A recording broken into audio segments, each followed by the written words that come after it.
I'm headed to Duke for my annual MRI.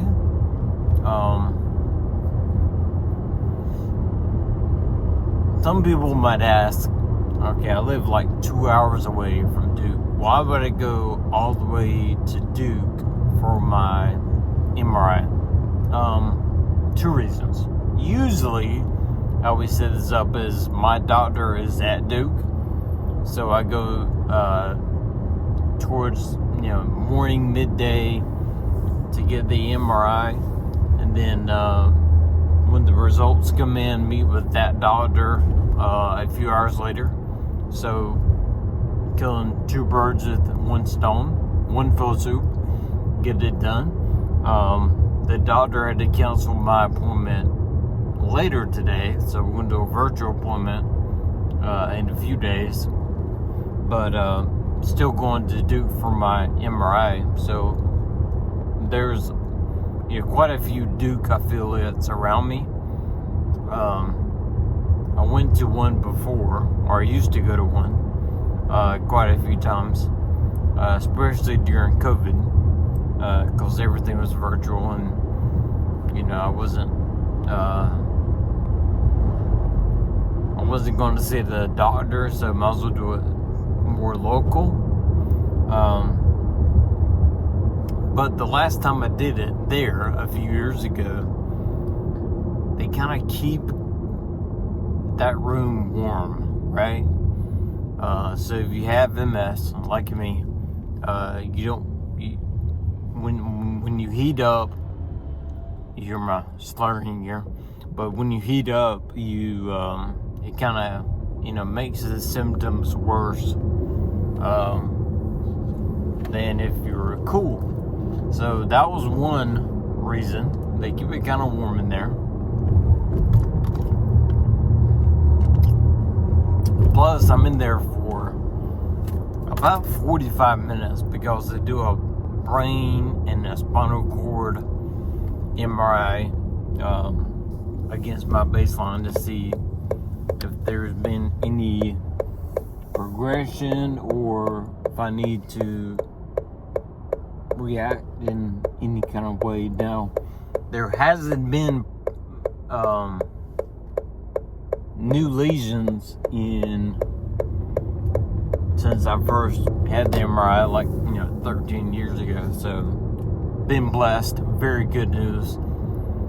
Praying for good results today. But back to the local stuff. Anyway, they keep it warm, and there is no clock. Okay, so I'm a little claustrophobic, especially when it gets warm, and the mask is on my face, and the machine, and it's not the best environment. Okay, so they keep it warm, but then they never talk to you. I mean, Duke does it the right way, in my opinion. They keep it cool. People, going through the MRI machine say, hey, we're going to do the side of the head. It's going to be 15 minutes. Hey, we're doing this. It's going to be 10 minutes.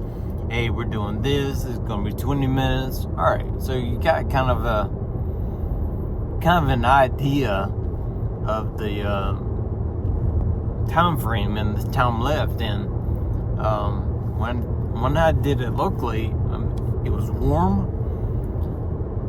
Of course, I'm a little claustrophobic, but nobody was talking to me. So I didn't know if I've been in the MRI for half an hour, 40 minutes, 10 minutes. I'm talking to myself, trying to make it through, trying to calm myself down. And finally, the only time I've ever hit the little button they give you, I finally had to hit the button. I was like, I couldn't take it anymore. So they, pull me on the machine. Lady comes up. She's like, oh, you only have 3 minutes left. I was like, man, that was good information before I got up. So anyway, we don't do that anymore. We go to Duke. They talk to you. They give you headphones. They let you listen to music. It is not quite as claustrophobic. They don't put the mask on too much anymore unless it's old school, but the machine still makes you feel a little claustrophobic. But I'm fine. I'm fine with it. If I'm cool, if I got a blanket, if they're talking me through it, hey, we got 10 minutes, hey, this is 15 minutes, hey, this is 20 minutes, hey, this is whatever, I'm fine. But it was sitting there, warm, claustrophobic, not knowing if I'm, 10 minutes in, 20 minutes in, half an hour in. So anyway, that's why I really get it done at Duke. Most times the doctor meets me that afternoon, so I get both of it done.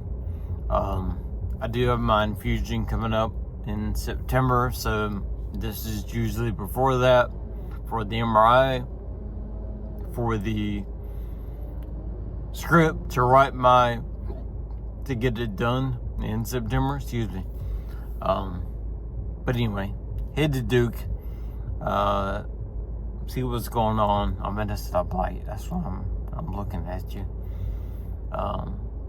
But yeah, it's MRI time. So it is what it is. Keep praying, keep believing, praying for good results. No new lesions, no active lesions, no progression of the existing lesions. So I'm praying for all that. But yeah, headed to Durham. See y'all soon.